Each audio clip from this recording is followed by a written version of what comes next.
Go ahead and let me see. Went on Instagram.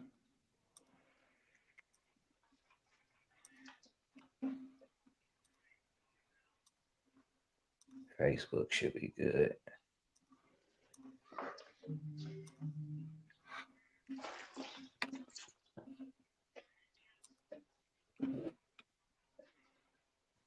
So we got a few people in the chat already. Got a few people tapping in. We got Josh. We got Scott.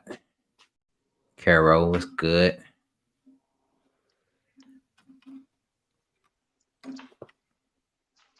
Oh yeah, there we go. Man, see if we can get a couple more people in here before we get started. We got a few people on Instagram tapping in.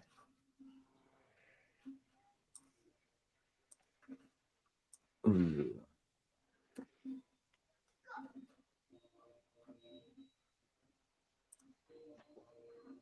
How's the weather been up your way? Uh, it's been okay. I mean, I can't complain. The water's still been frozen. Yeah, Well, up until recently. Yeah, I know. I just can't catch a break with the rain days, man. Oh yeah, that sucks, man. I'm telling you, dude. It's been the wind for us down here. Okay. 20, 30 mile an hour winds every day. Every day. It's been gassing. I was out practicing on Santee Sunday. Man, it was blowing 10 to 15, and it was some big rollers coming through, boy. Yeah. Yeah. Yeah, that's hard. That's hard for us kayak guys, man. I can handle about 20 in that old town, but that's about it for me. 20 miles an hour. That's about it. It's supposed to blow 10 to 15 this weekend because we got a tournament on Santee this weekend, and my wife gonna fish with me. And I told her I was like, it's gonna get a little bumpy. Yeah, It's gonna get a little bumpy. Better stay in the coves. facts. Get out of that wind. That's probably what a fish gonna be at anyways. Honestly, that's what I've been noticing as of recently. Mm-hmm. All right, guys, man. We just gonna go ahead and get into this conversation, man. I'm appreciate y'all joining the chat tonight. Everybody, we got Georgia Bassmaster and one of my good friends, John Bird the Third. So appreciate y'all tapping in. If you want to go ahead and tell the people about yourself, George. I mean Georgia Bassmaster, Marshall. Yeah, You can just go ahead and you got the floor.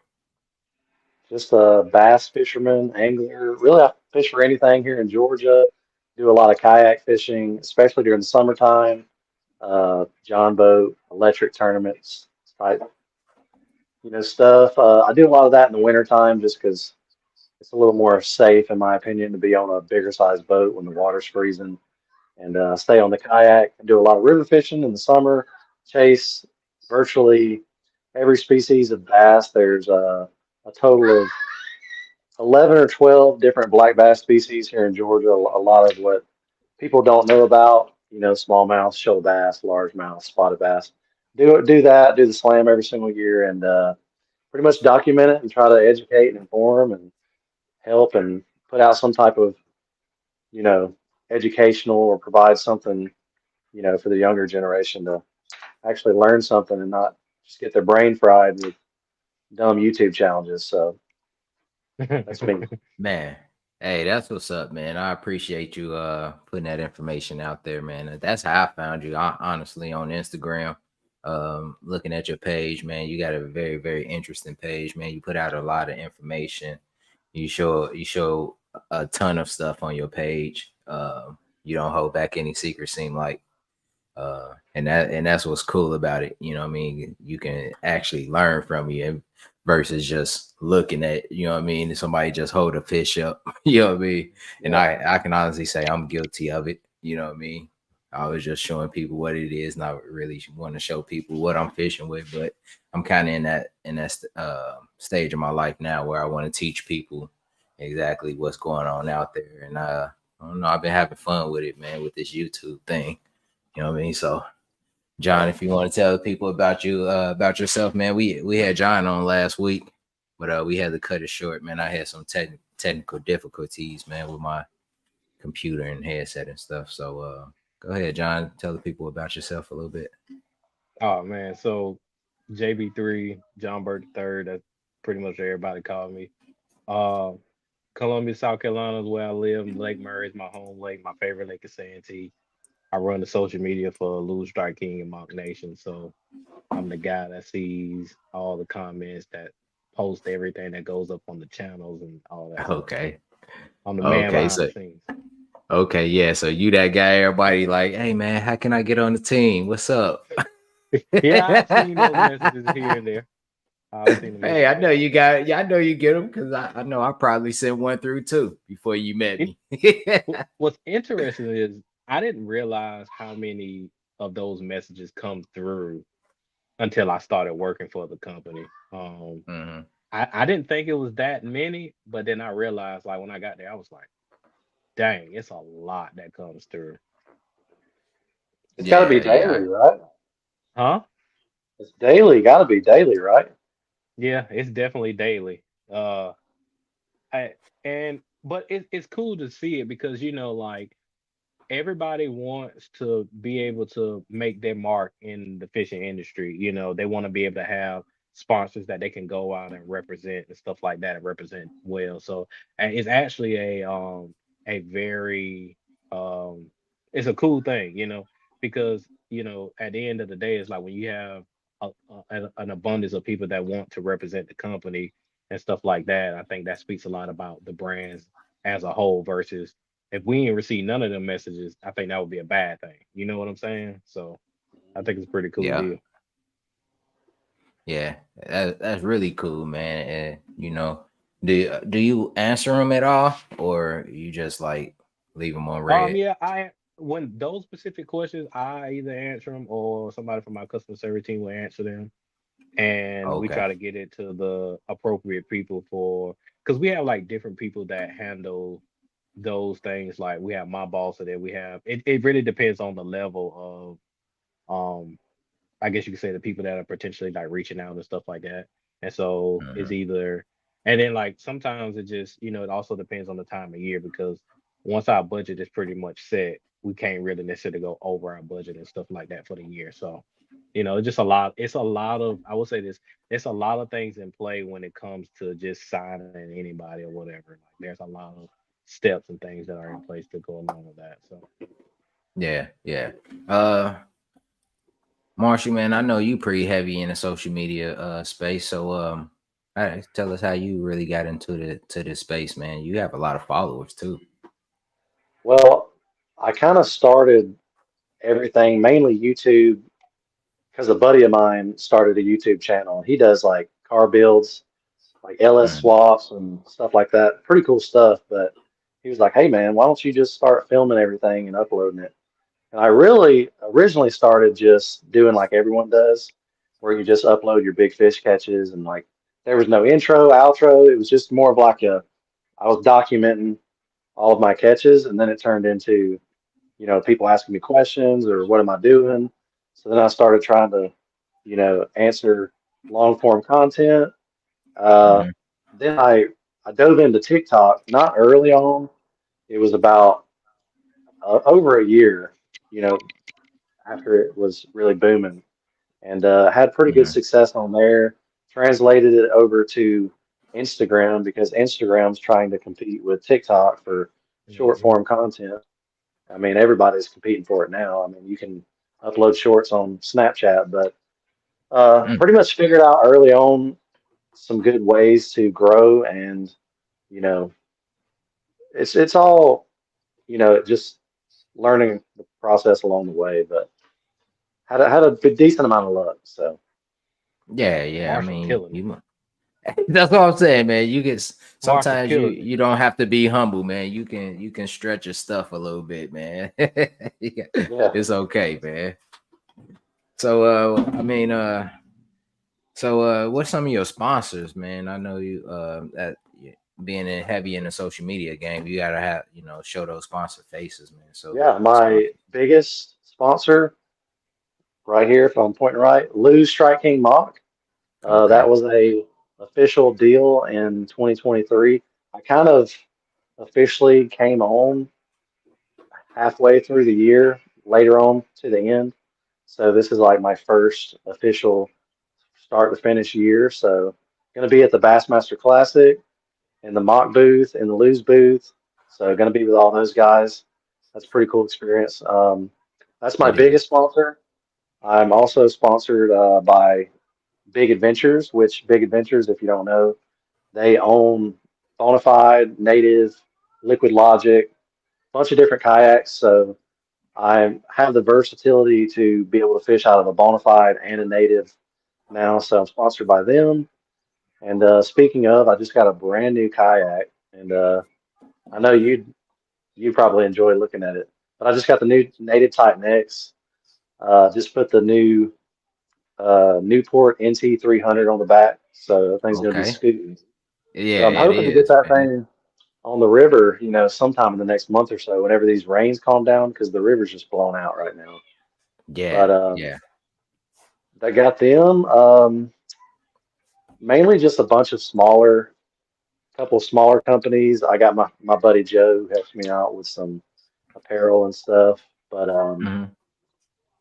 yeah, I think I got maybe 7 or 8 sponsors. I don't know if everyone wants me to dive into the smaller ones, but definitely wanted to give out the bigger ones. And I got Tiny Boat Nation, which helped me build my new John boat, bass boat conversion.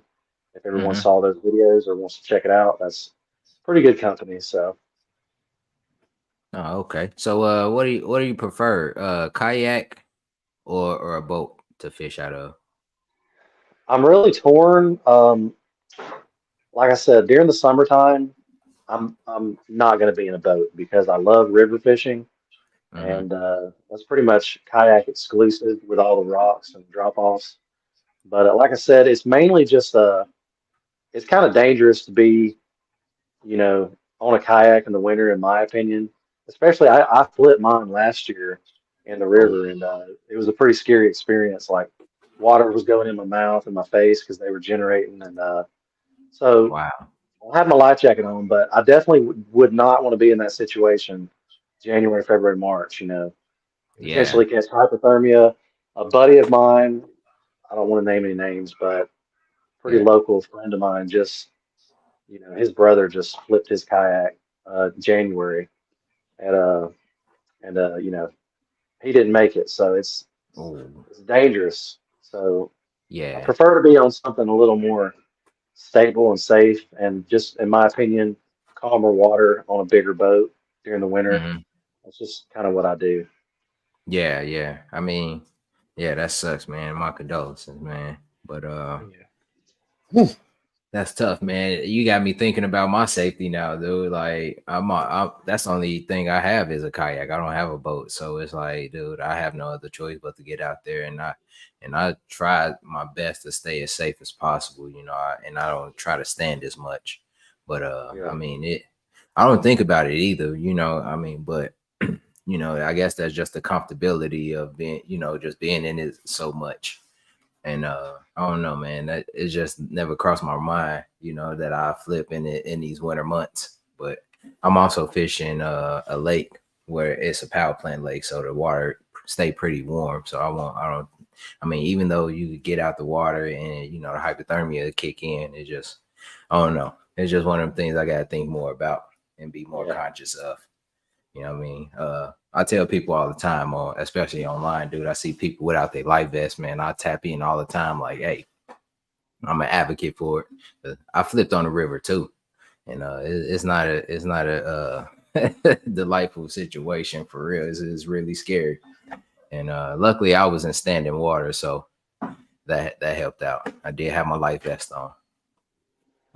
Do Yeah. you wear your life vest, John, while you on the boat, or only like while you traveling? When I'm running down the lake, I used to a lot. Well, I used to a lot when I first started, but um I just kind of stop once I get to my destination, I start fishing. Yeah, But I mean. Makes sense. Makes sense. I guess all the boat guys are like that. Put them on when you traveling and then take it off while you fishing. I don't know, man. I'm just that guy. I probably just keep mine on the whole time. Like I do it on the kayak, man. So I might as well do it on the boat. You Never. know, it's I'd rather interesting be. though. Go ahead. You brought that up, but like I think like there are some elite pros that actually wear their vest while they're fishing. Like I think Brian New wears his when he's fishing. Um, I want to say there's a handful of guys that do wear that, and I wish to be transparent with you, I wish that they would actually promote that and show that.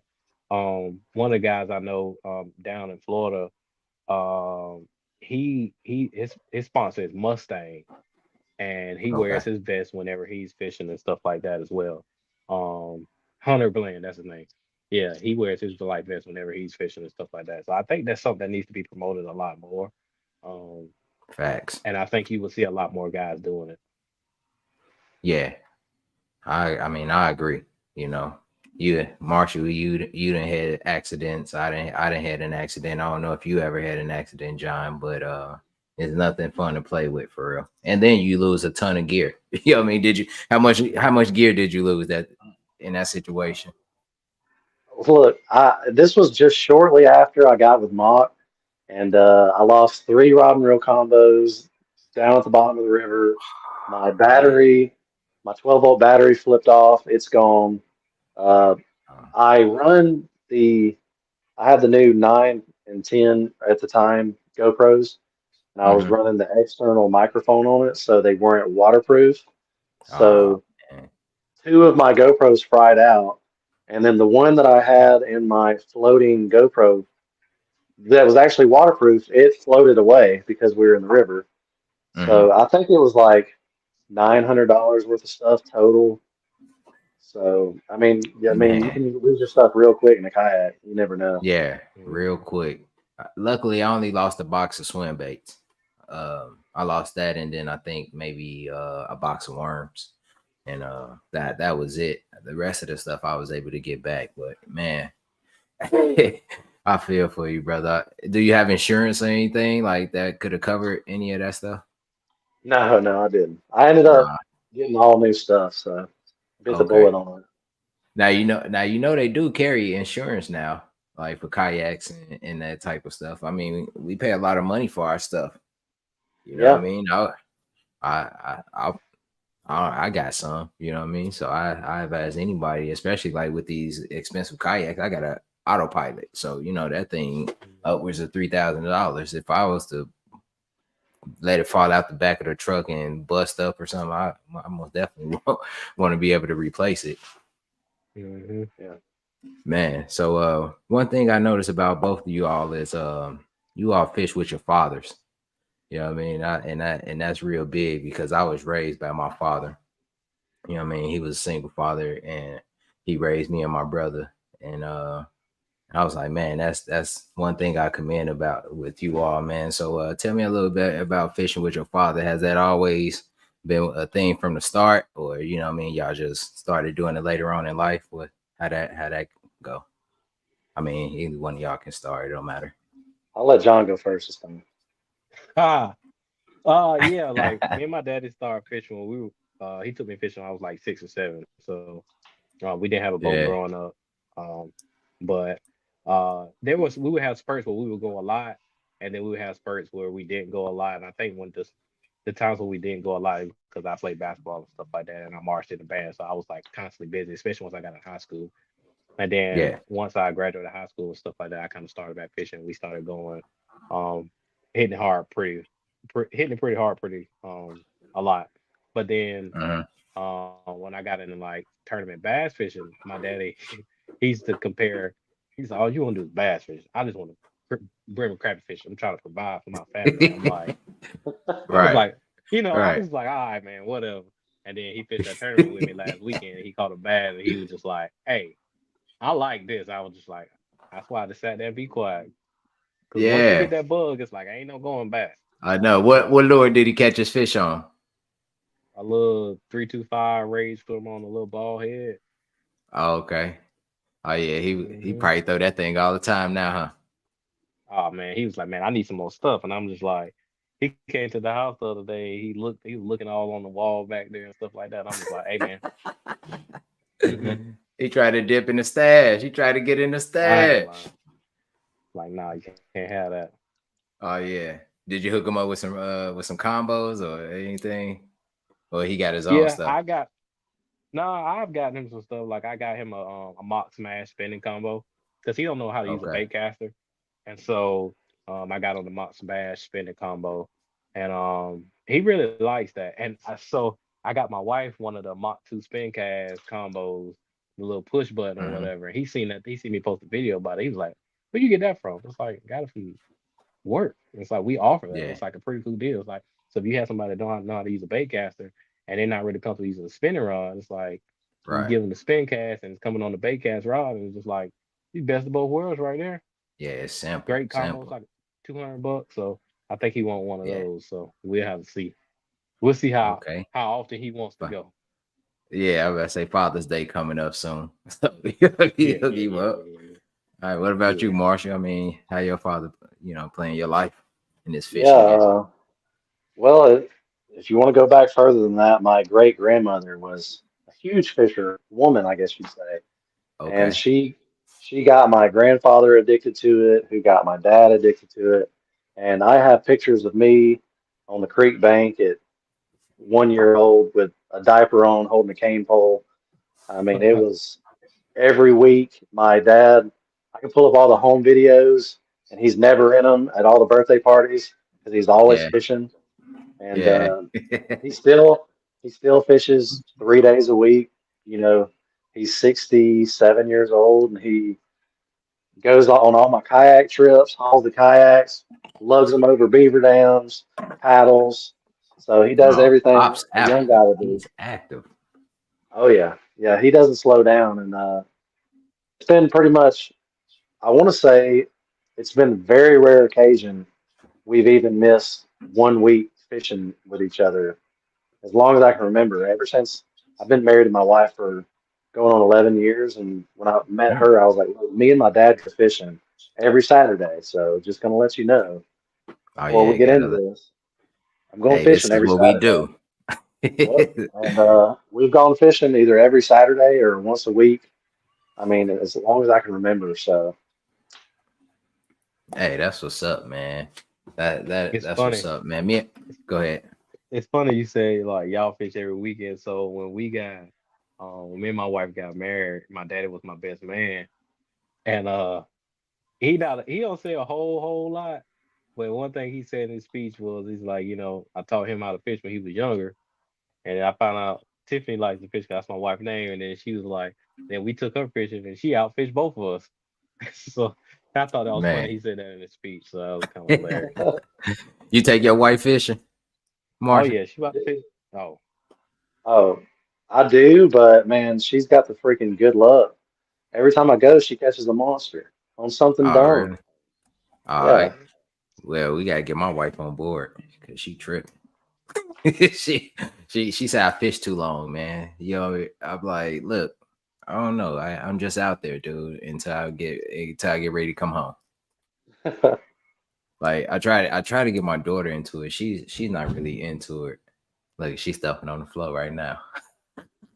How old is she? Yeah.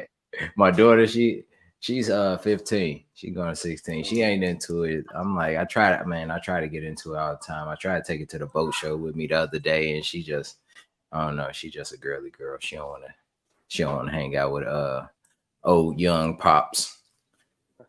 I don't know what it is. hey, I well, guess let she her know wanna kick it with her she can still friends. be a girly girl and get her hands dirty. Man, that's what I be telling her, man. But she don't want to listen to me. You know what I mean? She'll go out there every once in a while. She'll get out there. I'm trying to get her back out on the kayak. You know what I mean? So I don't know. That's one reason why I want to kind of invest in a boat, so that way I can take my family out with me. Because with the kayak, you can only take the dog for real. You know. So that's about it, man. So man, I remember a post a while back, Marshall. You was working and y'all drained like some type of planner. What was that, man? Can you tell us a little bit about that? 'Cause that was So crazy to me, dude. it was one of my bigger views. I think it got like 20 million views or something. But Oh wow, I didn't even know that. I just remembered it. and still to this day, almost every week, some platform takes my video and posts it on their social media, and people will Yeah. just be like tagging me, like, "Hey, this is his video." But it's almost weekly. But it wasn't my company that drained the lake. We were working in the subdivision, and it's kind of messed up. They busted the dam on this lake just so they could move the dam 7 foot so they could do something for the subdivision. So killed all these fish just for that. But Wow. I stumbled upon it. I showed up on the job site and they're like, yeah, they're draining the lake back there. So I run back there and there's fish just flopping everywhere. And I'm talking Mm. about 5, 6, 7 pounders everywhere. Mm. Wow. Amigos just loading them into 5 gallon buckets, taking them home to eat them. And so I just start grabbing fish and I'm throwing them downstream, just like I have no way to transport them. So at least I'm trying to put them down the creek, like maybe they'll swim down or something. So I managed to do that for quite a few, but there was a couple monsters in that video that, really made it go viral. Yeah.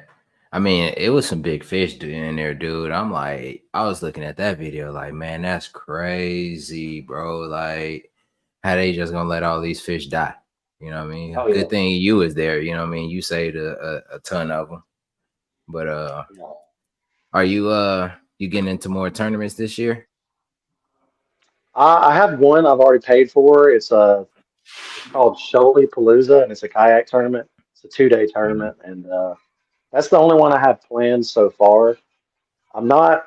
I've talked to John about this. I'm not a big tournament fishing guy, and Yeah. I've got a streak going on right now, as in like three first place wins, and John and I got a second place win.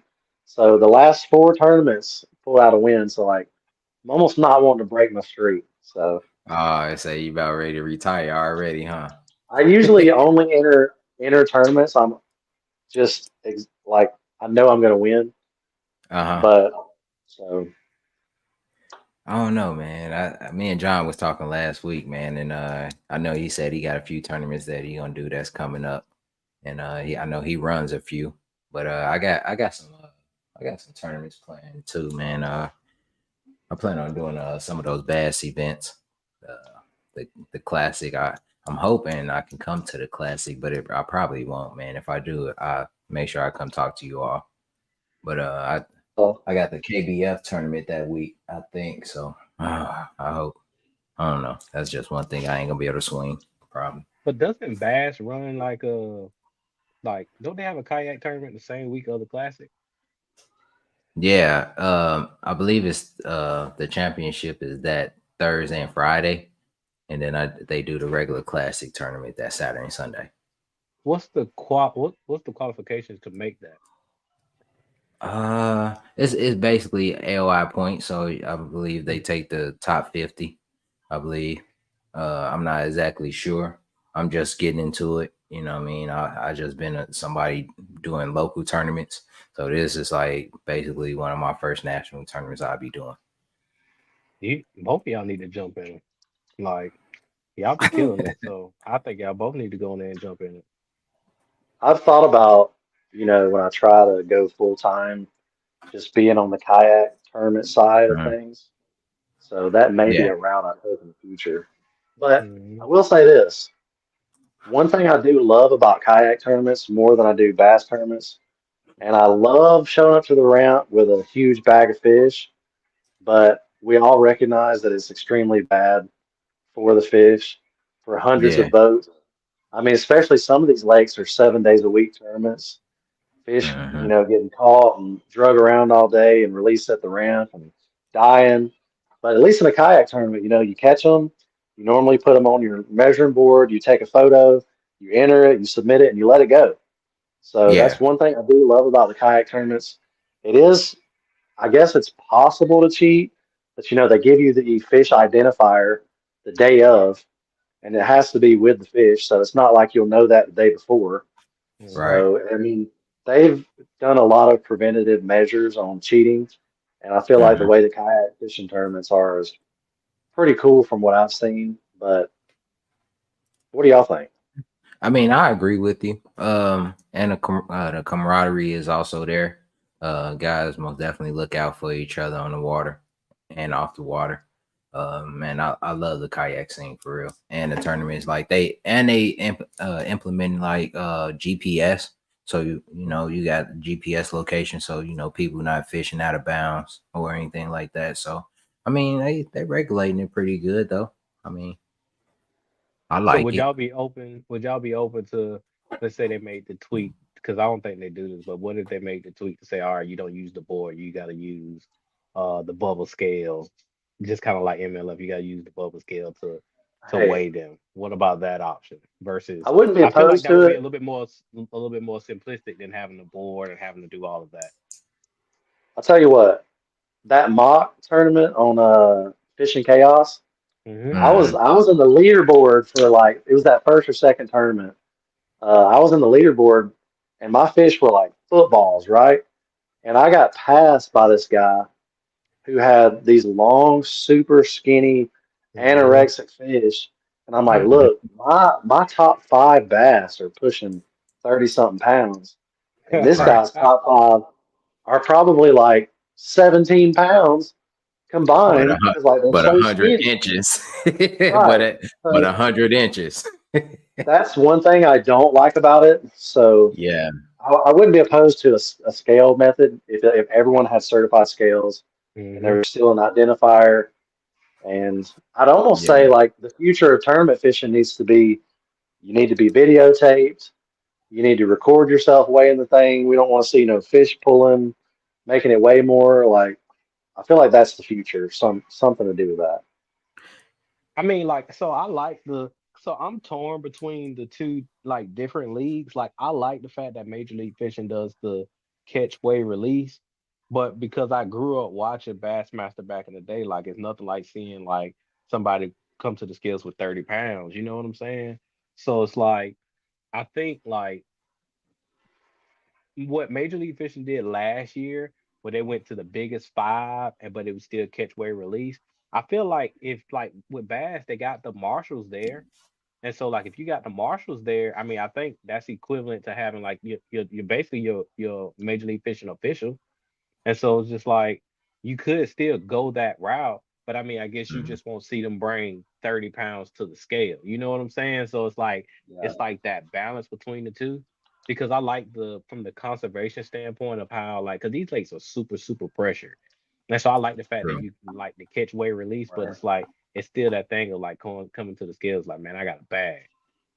Right. I see it. Yeah. I see it both ways, and I tend to keep fishing my live well during the winter time, just because Yeah. generally there's more oxygen in the water on the surface in the winter, and Mhm. colder water helps fish. But like you go into the summer months where the water's 85, and literally all the oxygen goes to the bottom of the lake and the surface of the lake, there's no oxygen. Mhm. So your boat's pulling in the water from the top and it's circulating it, but there's nothing in it for the fish. So a lot of fish die in the summertime. So I don't know. Like I'm torn, especially like during the spawn. You're taking 8 pounder off the bed, you're hauling it Yeah. away. I'm like, you're Yeah. ruining that fish's genetics. So, but I mean, hey, I love Yeah. taking a giant bag picture. I've done it myself. But, I tend to do it, December, January, maybe early February. And then normally March and April, I'm just putting them back. If I catch them, I think they might be on a bed, it goes right back to the bed. And then the summertime, I virtually don't keep fish at all just for that reason of they're more likely to die. Yeah. The summertime Yeah. they're brutal um on bass in the summertime. Like Yeah. it's crazy Yeah. because it's like especially down here in the south, man, them temperatures get so hot and that water Yeah. gets so hot. And so it's just like trying to be able to keep the fish alive. Like it's crazy. Mhm. But it's like, how do you regulate that for a local tournament trail compared to like your league series, your MLF? Like, how do you regulate Right. that if you're talking about, um, I guess like on the smaller level of going to like the scale type deal? It's kind of a tough deal because like the guy made the Yeah. comment that people be pumping those fish full of lead, and it's like, yeah, I mean they did it with the what was it, the walleye trail or whatever. Yeah. Right. Yeah. Yeah. And those guys, they got charged, I believe. Yeah. Yeah, that sucks, man, that they was killing. And then you gotta think about with those guys with the walleye, man, they was stuffing that full of lead. Those fish, Mhm. man, going straight to the bottom and they dying, man. And that's Mhm. crazy, man, that they do all them fish like that. And they won a pretty nice amount of money, dude. Like I want to say over 100,000 or close. Mhm. Yeah, The boat itself at was least. probably, yeah. That's wild, dude. So man, yeah, man, appreciate everybody tapping in the chat. Let me see what's going on in this chat. We ain't got too much going on. So you prefer you say you prefer rivers over lakes, Marshall? Yeah, I love river fishing, man. Yeah, I think I'm gonna start becoming a river rat, man. I love the smallmouth, man. I think I want to say my biggest, I didn't weigh it, but my biggest smallmouth is like a 19 and a half inches. Like That's a good one. yeah. So tell us a little bit more about that slam you did over in Georgia. Yeah, well, they officially recognize 10 species because they break apart the Florida largemouth and the northern strain, and they put that into one, and they Mm, break apart the Alabama strain spotted bass and the northern strain spotted bass. They put that into one, so there's 12, but technically for the slam there's 10. You have to get at least 5 out of the 10 in order to get a certificate. They'll send you a certificate. They put you on the website. They send you a hat, a T-shirt, all that kind of stuff, stickers. But yeah. all the fish have to have a minimum length requirement. Some of these fish don't get big at all, and I Mhm. mean some of them, a fully grown adult like red eye bass that's been alive for 10 years might only be 12 inches long. So Right. that's an old fish, but it's so small. I mean, a lot of people don't know. I've posted Georgia Award fish that are, it might be 12 inches, but it's, you know, half an inch under the state record for that species. And they're like, oh, that's a dink. I'm like, that's a pretty big fish for the species, but it doesn't have a lot of popularity because a lot of the little species are smaller size fish. And Hmm. but the popular ones that are easier to get, the biggest ones, obviously spotted bass, largemouth, smallmouth, shoal bass. Those are your top four big ones. And then once you start getting all the other subspecies, you're starting to get into like 12-inch fish, maybe 14-inch fish, sometimes smaller. But it's Yeah. pretty fun, and it's pretty good to know some of these things because I tell people our state smallmouth was 8.5 pounds. And now the lake that it was caught in, Lake Chateau, Hmm. they're extinct. They're not in there anymore because people thought catching spotted bass was so fun. They transferred them and put them in Lake Chateau, and the spotted bass took over because they're faster, more aggressive. They, they're a predator fish, and they completely wiped out the smallmouth population in that river system. Hmm. So it's good to know what species or what river they belong in, what doesn't belong there, and not to just move fish around because you think they're fun. Yeah, man. I seen some of those fish, man, and those fish was like stupid cool, man. They look like almost like a photographic type deal, you know what I mean? Something that you would make with an AI or something, man. That they just look so cool with the lines and the Yeah. contours and different colors and stuff on them, man. I was like, wow, that's some of those fish I never even seen before, you know. Like, and I probably will never even, probably won't see them Yeah. because some of them are down south. So, John, you ever caught some other type fish other than smallmouth, largemouth? You ever target those type fish, or you just Nah, unless it's a really brim or a crappie, crappy, nah. Yeah, crappy? That's that's it. about it. So, say that's all you want, man. Tournaments and crappy, Shoot, Anytime maybe y'all want to one. come down and get on a shoal bass, you're welcome. Oh man. yeah, I might 100%. take you up on that, man. I'm gonna come to Georgia, man, for real. It's not that Hey, far from come Indiana. if you want to come to the big shoal bass fishing tournament I said I was in. It's May 3rd and May 4th. It's a 2-day tournament. You can float any one of 4 rivers in Georgia, I can send you all the hot spots if you want. You can fish on the same spot as me. But yes, through a online tournament app. I'm not sure if it's Fishing Chaos or Tourney X, but yeah, that's the way it's going to be. But it'd be a good time to come down. Yeah, I might take you up on that though, man. And I'll probably get out there to John too, man. I know he be fishing pretty good over there, South Carolina and the Carolinas. I know it's pretty real good fishing over there. See boys pulling up all type of big bass. Yeah, they Man, put in some giants around here.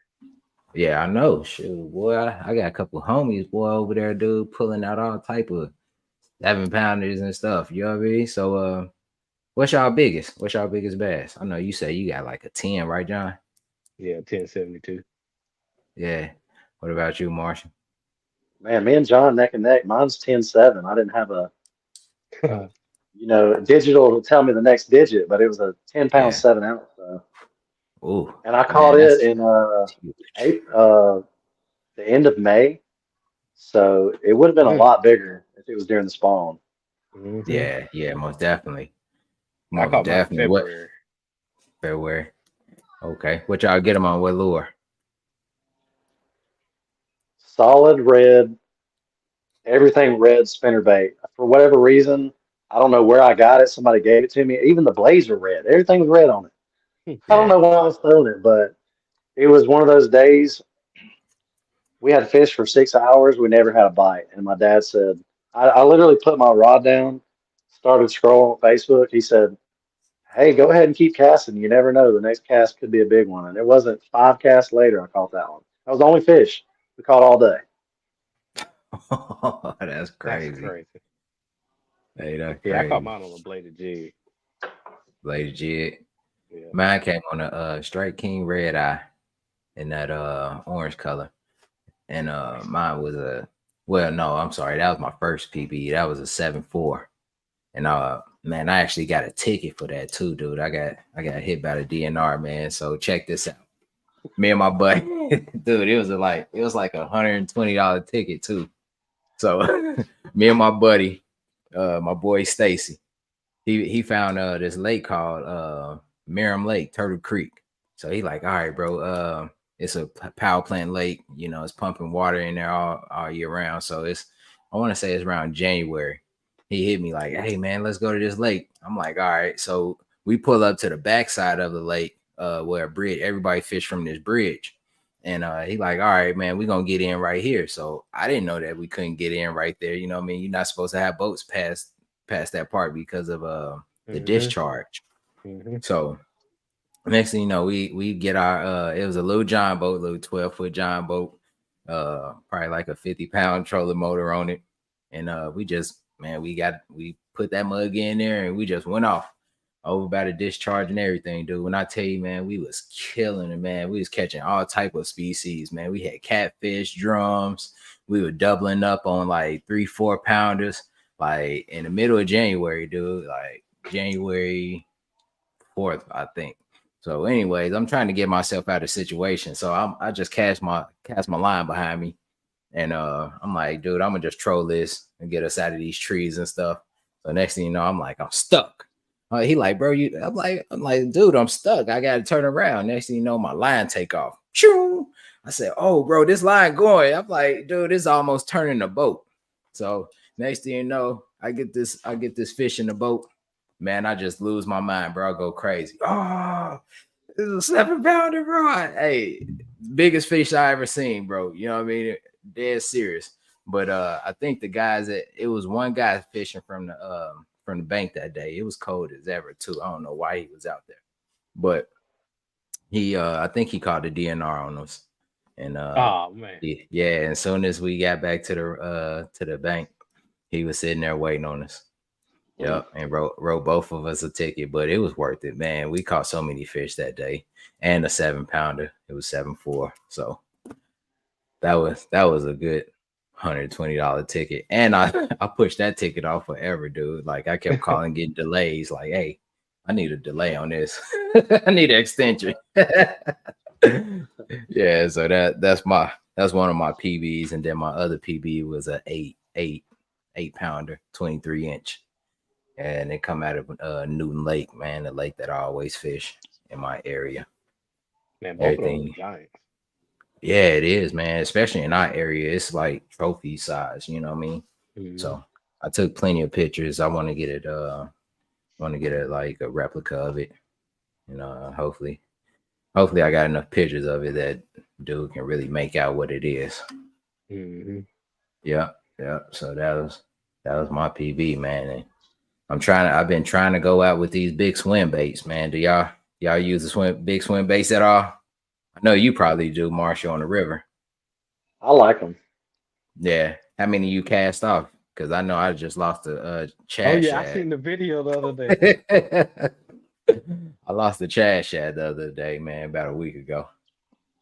I've been pretty lucky to only lose a couple, and I don't throw expensive swim baits. And normally my swim baits are between 25 and $35. I haven't got into the. I do have a bull shad. Those are like 50 or 60, but I haven't got into the $100 ranges. I'd be too scared to Mhm. even throw those. Yeah, I I haven't bought $100 bait either, man. I think that was probably about the most expensive one I have, and I have two of them. The first one I think I had a gift card and I bought it, but the second one, man, I paid for it cash money, dude, and that's $50 down the drain. Have you used the Bass Pro Shops glide bait, the XPS, whatever? No, I seen those. I was just at Bass They're Pro Saturday. I'm pretty sure they order it from the same manufacturer, River to Sea gets it. Hmm. Because I've put them side by side and they're identical. Everything's identical. It's just the Bass Pro Shops have a little bit bigger of a hook on it. That's the only thing different. But I throw Yeah. basically every version of those and they work really good. And they're cheap. They're like $16. I can't put Oh, okay. myself to start trying to use those things. I'm in this weird place where I'm like, I just want to dial in just specific techniques that's really going to work for me that I know I'm going to use before I start Hmm. experimenting into other things. Like, uh, funny thing is, like right now, the drop shot is an experiment for me because I don't want to do it. We talked about that the other week, and it's just like, Yeah. I but don't care for the drop shot either, dude. I got it tied on and I'm gonna throw it, man. Throw it Friday, especially with some of the stuff that I just got in. I'm like, I'm gonna try it out, but at the end of the day, I don't know, man. I don't know if that's one of the things that's gonna stay in my arsenal. yeah, For real. The only Like, thing I like about it is it shows up pretty good on live scope. I like that weight yeah, below that yeah, yeah. one. Hmm. yeah.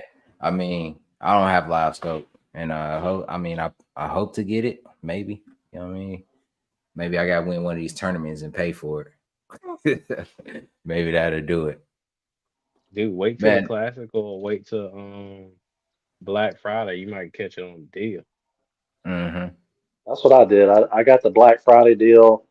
I got the Bass Pro Shops credit card. It was like 0% interest for 12 months. So I can delay those payments for as long as I can or make little payments and I not have to worry about interest. And Black Hmm. Friday, yeah, everything was like 50% off. So yeah, facts.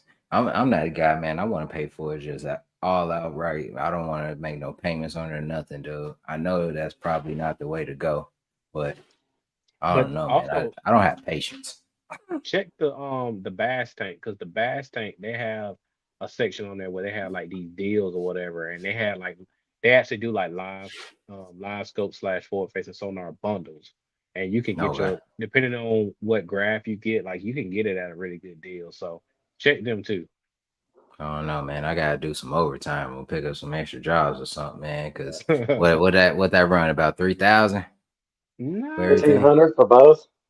it really depends because you can get the if you go the Garmin route and get the 32, you can save some money there. But if you go to the 34, depending on what graph you get, you can be They 20, 2,200, 2,400, something like that. The Bass Tank has the 32 with the 9-inch Garmin screen for 15 right now. Oh yeah, that's a deal. That's a Okay, deal. that ain't bad. But with my situation with the kayak, I would have to buy like the extra mount and all of that stuff as well. Now, Yeah. Yeah. you got it on your boat, right? Both of y'all got it. You got it on your boat, not your kayak, right? So, Yeah. yeah, you'll be. Oh, Yeah. you I got had to to buy do. a You stack got bracket for mine. okay. Yeah, I was like, I don't have. I mean, I don't plan on getting one of those. So I don't know. I don't know. It's one of them things that I'm kind of iffy about. You know, I'm catching Mhm. fish without it, so I don't know. It's just an extra bonus if I get it, I guess. Dude, it's a Man, learning curve. it is, man. I know it is, dude. Just Well, John and I learned the hard way during our tournament. We were over there live scoping. Everybody else is live scoping, right? Because like mm, and we know everyone else pretty much in the tournament, most of them. Everybody's catching their fish on live scope. John and I are just looking at these fish on the screen. Nothing's wanting to bite. So You might John as well just go and says, tell the whole story. "Well, John said, screw it. Let's go shallow and just slow roll thunder crickets all day." So that's what we did, and it ended up paying off. So sometimes live scope is not the way to go. man. Sometimes it ain't, man. I've Got to been stick to the doing pretty good. basics. Got to. You have to, man. And with all the pressure nowadays, you have to go back to the basics, man. These fish are seeing everything for real. I seen was it Castledine? I think Castledine did a video, was it yesterday? He put out a video talking about like all the different tournament trails that just had tournaments over this past week and talk about what everybody saw. You just saw a lot of people just looking down at their screen the whole entire time. And it makes you wonder because I hear the thing of all these fish now offshore are getting pressured by live scope. That means that's going to push them to the bank. But I'm like, I wonder, is that really going to push them to the bank, or they're going to do something totally different that we don't even think that they're really going to do? You can't really say, man. I don't know. You can't say. You know what I mean? You don't know what the fish are gonna do. You know what I mean? I mean, a lot of people do have live scope, but is it really that many people out there live scoping? You know what I mean? Like a lot of people can put it to the side and just fish, you know what I mean, shallow. Hmm. I'm a shallow fisherman, so that's why it's like I never really felt comfortable going out deep for real. 20, 30 feet. It's just foreign territory for me. Yeah, I when mean, we so fished the tournament in Florida back in December, I told Marshall, I was like, dude, this ain't really my deal right here. But mhm. I know it's like, well, we might as well try it because like everybody, because the lake we fished wasn't really that big, so you could pretty much look around the lake and see where a lot of people were. And it's like we went deep. We started shallow, we went deep, we went back shallow, went back deep, and then we went back shallow, and it was just like, like because Tyler Anderson, Tyler Real Fishing, they ended up him and Senior Bass ended up winning the tournament, and I think they caught majority of their fish out deep. But I'm like, Mhm.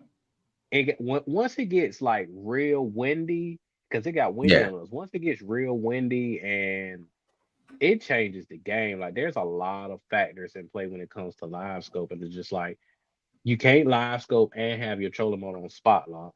So then that means you need to have the extra attachment to your trolling motor where you can just put your trolling motor on spot lock, but you got the extra bracket that has the transduce on there, and then you got the other foot pedals to adjust that. Yeah. So that's another expense that you got to have. And it's just it works. Like live scope works. Like I've seen it work. I know people that catch them like that all the time. But it's like somebody told me a few weeks ago. It's like it's one of them tools that um if you're gonna do it, you can't half do it. You can't say I'm gonna use live scope a little bit and beat the bank the rest. It's like you got to commit to it. Hmm. It's like if you're gonna do it and you're gonna fish live scope all day, you may cast that 300 fish and you might only get 10 bites. But you Yeah, have I don't to know. commit to it the whole entire day. It's not a partial day deal or whatever. You have to Yeah. commit That's to it. why I don't know, man. I'm just not there yet with it. I mean, if when it come, it's gonna come for me. That's how I feel.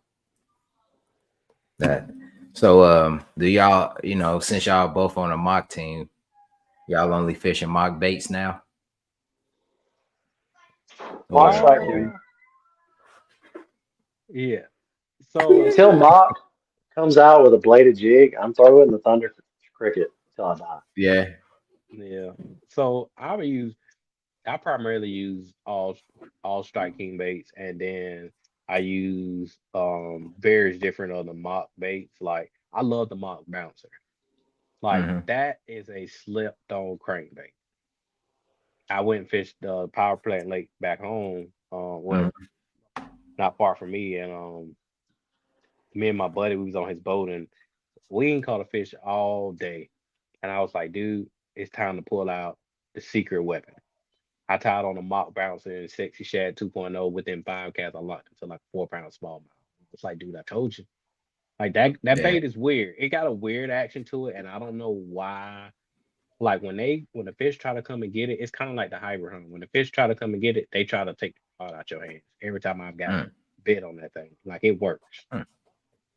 I'm gonna check that out. Marshall, I what's your know favorite? favorite mock bait.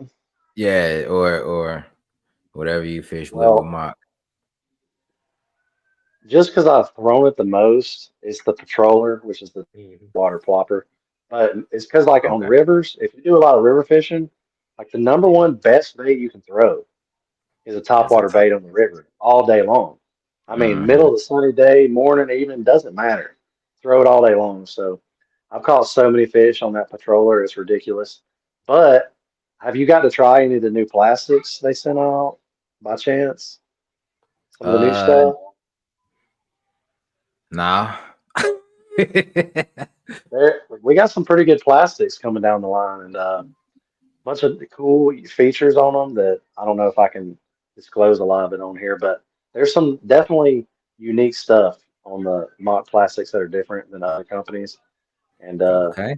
I've been catching a lot on the stick bait, which you ask how much different can you make stick bait? There is something I think extremely unique about the mock stick bait that no other company has on their stick bait. I don't know if John can tell me if I have the right to say it or not, but if not, I'm just going to keep it at that and keep y'all wanting to get it. But definitely, if you see Yeah. the stick baits, you're going to want to get Just one. just keep your eyes open. There's been little sneak peeks in different people's videos, so if you keep your eyes out, you'll see Okay. Okay. them. Hey, we got some good things coming from Mock. I can't wait. I want one of those the new ride that came out, man.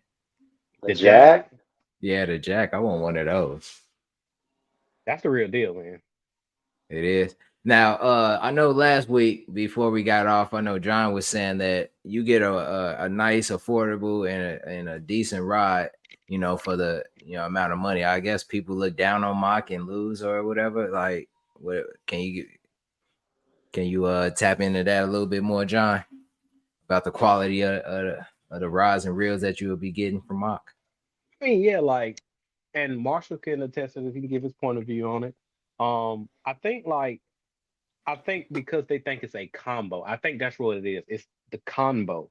Because Mm-hmm. once you get up into like, I guess more so your tournaments and stuff like that, everybody, the rod is sold separately from the reel. So when people think combo, they think, oh, cheaper quality product or whatever.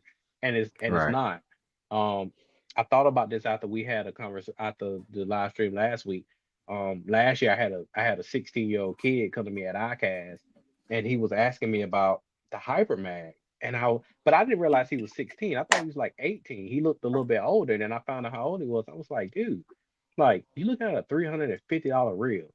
I can tell you all the high points about this reel. I know this reel. I've used this reel, but it's like I promise you, you can get a $99 speed spool, and then you can buy the Mach 2 rod separately. You can buy the Mach 1 separately, the Mach 2 rod separately, and the Mach Smash rod separately.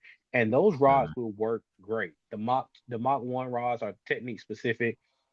The Mach 2 Gen 2 rods are technique specific. The new Mach 2 rods, which are we on the Gen 3 models, they're technique specific too, but they don't say it on there, but they really are technique specific. Like the 7.4 is the pitching stick Mhm. and we just don't have the actual specific model of what it really is. But those rods are technique specific, and for the money, like whether you buy the Mach 2 rods by themselves or you buy the whole actual combo, like you're gonna get a very good value. And I'm not trying to sell that. I'm just being honest. You're gonna get a very good value for the money. And my comparison, Mhm. like I mentioned last week, and I tell anybody this.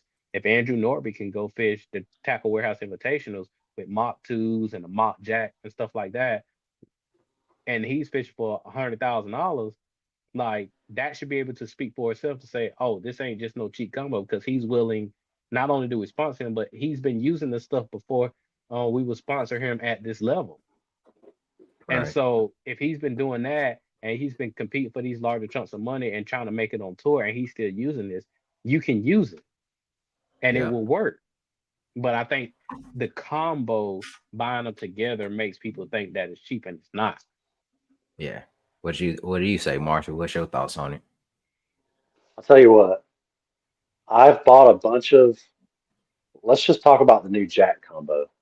I've Okay. bought a bunch of jerkbait specific rods, and that new Mock Jack 6'10", I'm telling you, is probably one of the most sensitive jerkbait rods I've ever used. I love it. I throw that thing all day long, and the reel seat's pretty nice. And if you've ever thrown a jerkbait all day long, normally your bottom of your hand will start cramping, but I've thrown that thing Mhm. no issues. That rod is super light, but Yeah. I'm pretty thankful. You know, not everyone can say that the people that they're sponsored by is actually the people that they like. And I mean, I've been using Lose as far back as I go, man. Like I was buying speed spools way before Right. YouTube was even a thought. I remember my wife giving me my first, I mean, nice speed spool like for Christmas a long time ago. Yeah. So, but I've used everything from Shimano, $300, $400 reels, $500 rods. And I'll tell you what, I tell people all the time, there's a huge difference between a $50 rod and a $100 rod. And there Mhm. is not a huge difference between a $100 rod and a $350 rod. There's not as big a difference. So some people might disagree with that, but if you're between $50 and $100, yeah, get the $100 rod. But Yeah. if you're between 100 and 350, I get $300 rods before I get a $350 rod. That's just my Mhm. opinion. But the Jack, that thing is set up perfect. I love it. The Mach 2s are probably second favorite of mine. I Yeah. basically throw almost everything on the Mach 2s. Okay. The Yeah. Mach Jack is a little bit lighter of a rod, a little bit more sensitive, makes a better jerk bait and like a worm rod. But the Mach 2 has a little bit more backbone in whatever blank they use. And Yeah. I usually throw like swim baits, bladed jigs, a little bit bigger, heavier stuff on those, but that's just my preference. Yeah. And then like I wanted to show you like so this is in the elite rod or whatever. So the Mach Jack has this type of reel seat where it's fully exposed like this. And then the Mhm. grips that's on here, the Drytech Ultra Pro Weave on the elite rod, and it's on the custom light rods. It's the same wind grip material and texture and pattern, just like on the elite and on the custom lights. That's on the Mach Jack as well. So it's Yeah. like just again, I just like to say like just because you think that you're getting a combo, we're not skipping on the products because I want to say Yeah. I don't want to say it wrong, but I think the Mach Jack has like a HM50 blank to it, so that's a high end blank. And so Yeah. like you getting a high end combo with a really lightweight reel. What blew me away about the Mach Jack was the spinning reel setup. Like I'm not a spinning reel guy, and sometimes like spinning reels can be heavy, but the Mach Jack spinning combo is light. It's just as light as if I paired um a custom light spinning reel with a custom light spinning rod. Like it's a lightweight combo. So you're gonna get a lot of great bang for your buck with any of the Mach combos. Right. Man, I love them. You know what I mean? I switched all my rides and combos over to lose just this past summer, man. I haven't veered too far from it, but I was going with the what's that, the SLX DCs. I got Mhm. some of those Shimano rides, and I was gearing towards those a little bit more, but then I don't know, man. Lose just, I don't know. They got a soft spot in my heart. You know what I mean? So I love those lose, man. Man, So let me ask you a question since you brought that up. What are your thoughts on um, the whole DC thing? the reels. Hmm. I mean, I Sound mean, I cool. like them. Yeah, they sound cool as ever, though. I mean, but as far as like the comfortability, they are pretty wide, and they're a little heavy, you know what I mean. But as far as castability, I like them a lot, man. They get your base out there pretty far. I mean, but I don't know. I tend to go back to using my luge. I mean, I can cast just as far with a luge reel. You know what I mean? The same distance with it with that DC.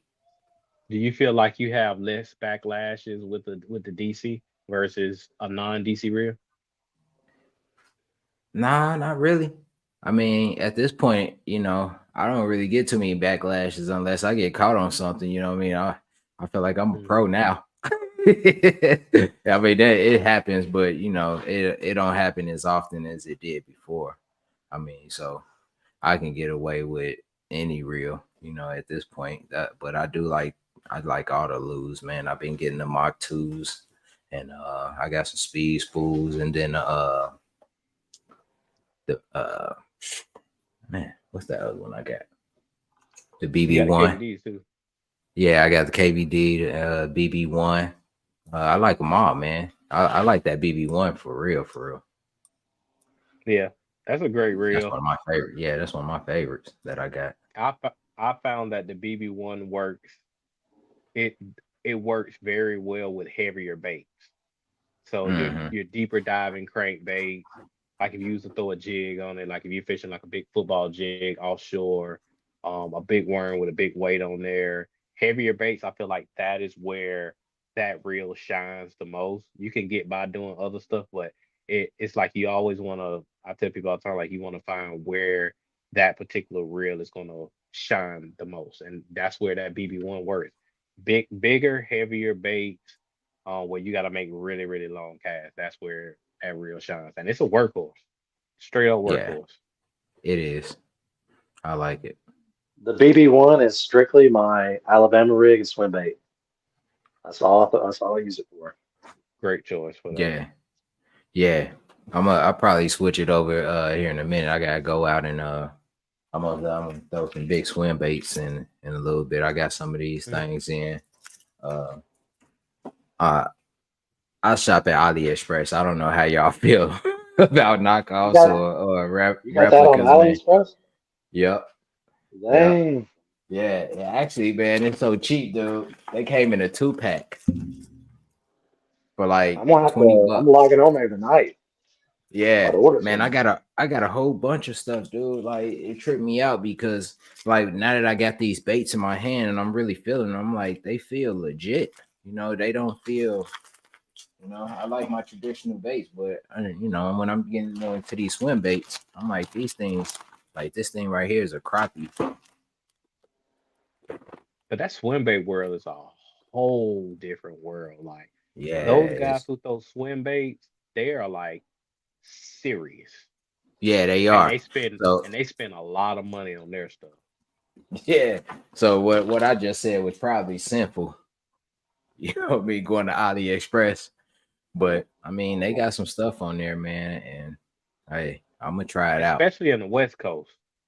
Them boys Yeah. out in like Cali, Arizona, like that swim bait Hmm. world is it's different. It's like a Yeah, it's like a cult following type deal. Like, It is. yeah. Once you start going down that rabbit hole, man, you can spend some money too.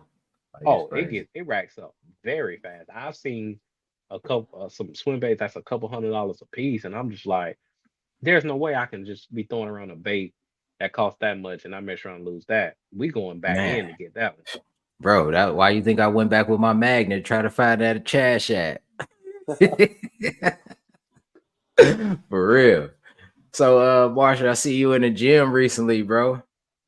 Yeah, man. You been Let's see. Now, I said honestly, I've been getting in the gym, bro. I've been lifting weights as of recently, man. But I did notice, man, the last couple years I've been fishing. I fish so much in that kayak. I don't know if it's the angle or the way I'm sitting, but I feel pains and stuff like down my back, down my neck, and like my arm and stuff. And I think just working out would solve that issue. Have you ever felt any tight pains or whatever while you fishing? No, and if you've ever seen any of my stuff, even in a kayak, I stand up all day long. I'll Yeah. sit down to paddle, and as soon as I get where I want to get, I stand up. So I Yeah. stand up all day long. In my boat, I don't have a seat in the front because I stand up all day long. Mm, So I do know that sitting down in a kayak will give you some back problems. I know some people that, basically do it professionally, and yeah. they pretty much kind of experiencing what you experience. And I don't know if the padded, seat cushions and adjusting the back might help at all, but I stand up. So luckily I don't have any of those issues. Yeah, man. I don't know, man. I may have to get me a kayak cushion or something, man. That way I can be a little bit more comfortable. It'd be less stress on my back. But yeah, man, it get tough out there at times, dude. So I just thought, maybe lifting weights that'll do it for me. You know what I It mean? probably wouldn't hurt. No, yeah, we getting older, man. Oh, I know I am. I'm 37 years old. A lot of people wouldn't think that, but hey, as you getting older, man, it sucks, man. If you don't use your muscles, you lose them. You don't I use make the it, you joke lose all it. the time. I make the joke. I tell people all the time. Well, when you turn 30, everything go downhill. And Man, that's the truth. man, for real. You be like, hey, my knees cracking when I get off the couch. I say, oh man, dude, I don't want to pick up the kayak no more. I'm about ready to go get me a trailer. For real. Feel like you about to Yeah. pass out before you even get on the water. It's like, man, I got a long day ahead, bro. Man, that was my reason for getting a motor. You know what I mean? Because before I had a paddle kayak and then I had the paddle. And at the end of the day, man, you just exhausted. You know what I mean? When you have to do both of those. And I'm like, dude, I gotta get this autopilot because I can't stand it no more. And that's what that autopilot it allows me to fish comfortably without having to tire myself out. hmm Them tournament Yeah. days are rough, man. Yeah, They're especially rough. 2-day tournaments. Yeah, like I fished my first 2 day a few years back. Um, I was exhausted. Hmm. Like I practiced the day before all day. Um, then we fished 2 days, and I was like, I don't care if I would catch another fish. It's just like I am exhausted. Yeah. But when you're not, it's I mean your body gets used to, like if you was fishing the Elite Series or BPT, like your body gets used to it and then you're able to function. But if that's not something you used to, man, it'll put you down for real. Like it's tough. Facts. I'll be the first one to tell you. Here's a little fun fact. Before I ever started my YouTube channel, I was like big into competitive powerlifting. And Mm, I used to do, you know, I did it for about 4 years in a row, but I was pretty good at it. I was like nationally qualifying on my numbers and winning a lot of meets. But I'll tell you this, kayak fishing, especially tournament days, will wear you out just as bad as anything else. And that's from a guy Hmm. I'm in the gym 5, 6 days a week, you know, and Hmm. just the you still go stress, that the often? mental stress. Oh yeah, like I'll go fishing all day long, and then once it's dark, I'll still go to the gym. So I pretty Mm. much go every day. Yeah. See, my routine is I try to get up in the morning, go ahead and get that workout in as soon as I get up. I try to, but it never works out that way. Yeah, But I that feel that's bad if gonna I be don't the routine. go. Yeah, I know. I feel guilty sometimes, but and then I come home and I eat something crazy, and I'm like, dang, boy, that was just too good.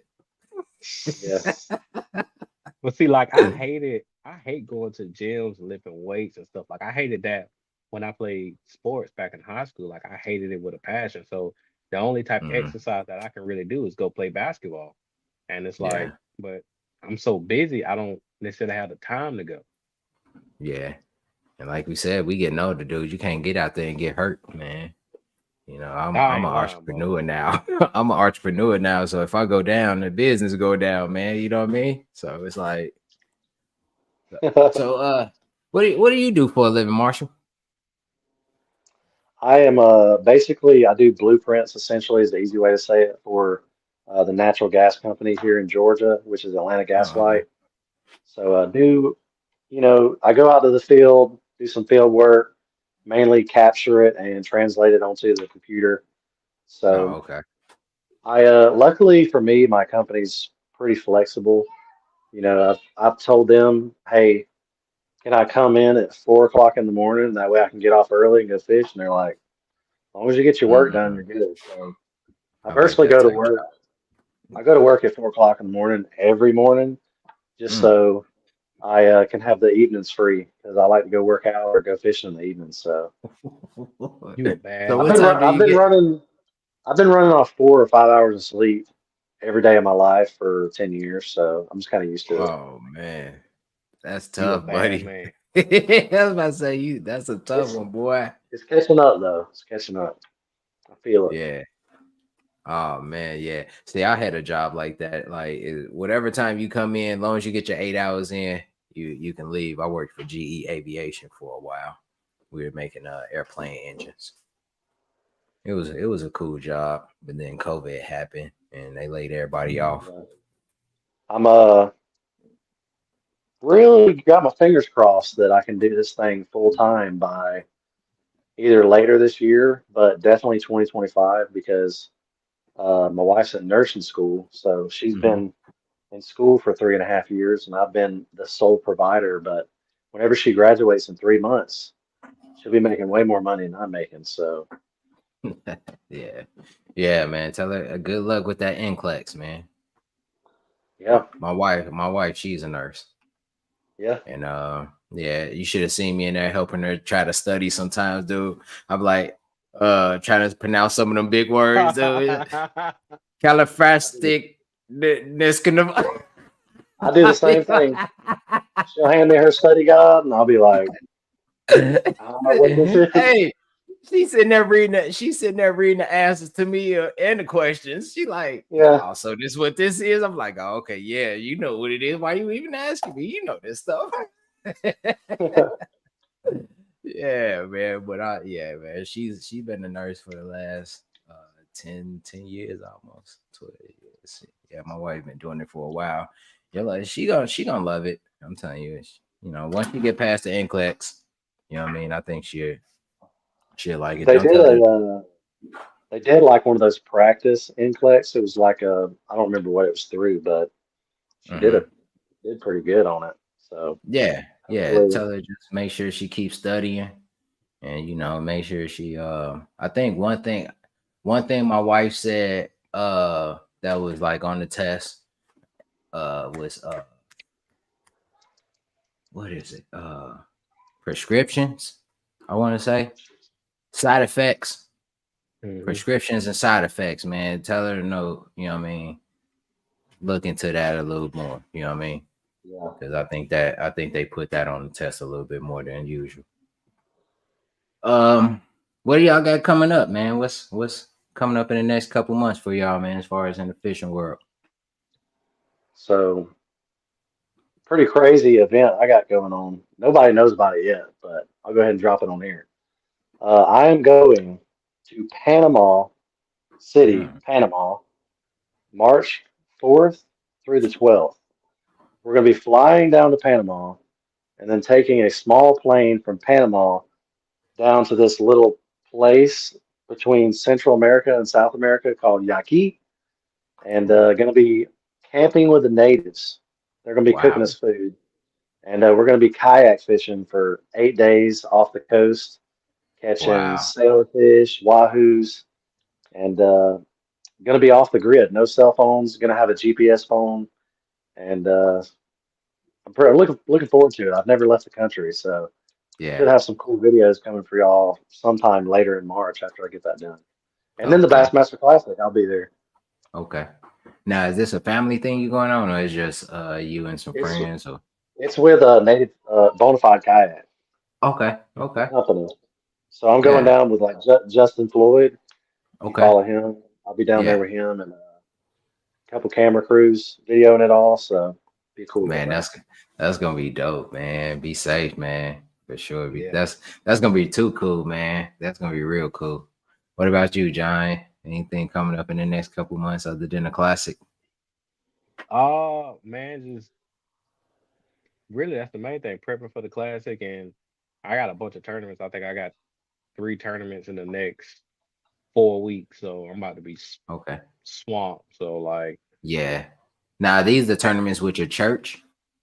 Then you say you do so tournaments with the church. nah, so it's not my church, but it's a faith-based ministry, Fishers of Men. Okay. So two of them are with Fishers of Men, but one of them is another local trail.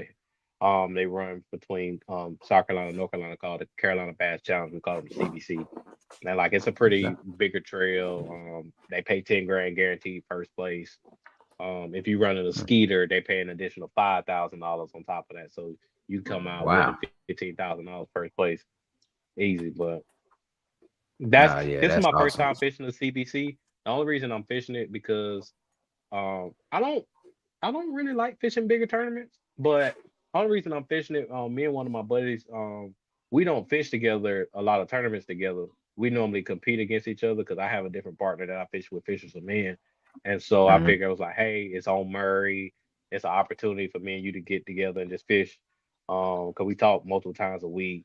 And then I want to start fishing more tournaments on Murray a lot more. Just Mhm. to be out on the water, be out on Murray, because I think I'm gonna just really, really hone in on Murray as a whole. Yeah. Even though Santee is my favorite lake because it sets up like I want to fish, like, but I'm just gonna try Mm. to hone in on Murray and just hone my skills and try to get a whole lot better on Murray. So that's the goal. So Oh, okay, that's what's up, man. Well, we've been on here for about an hour and 20 minutes, man. I think I didn't took up too much of y'all time up until now, man. I appreciate y'all coming on and chopping it up with your boy. So, man, I guess we'll go ahead and end it here, man. Marshall, John, man, I appreciate y'all coming on, man. And Yeah. hopefully I'll see y'all in the near future in person. You know what I mean? That way we oh can yeah, hang out. You know what I mean? Maybe do some fishing. So oh yeah. Appreciate you letting appreciate me it, come on. man. All right, man. Yeah. So we're gonna end it here, man. Thank y'all. Peace. Appreciate it.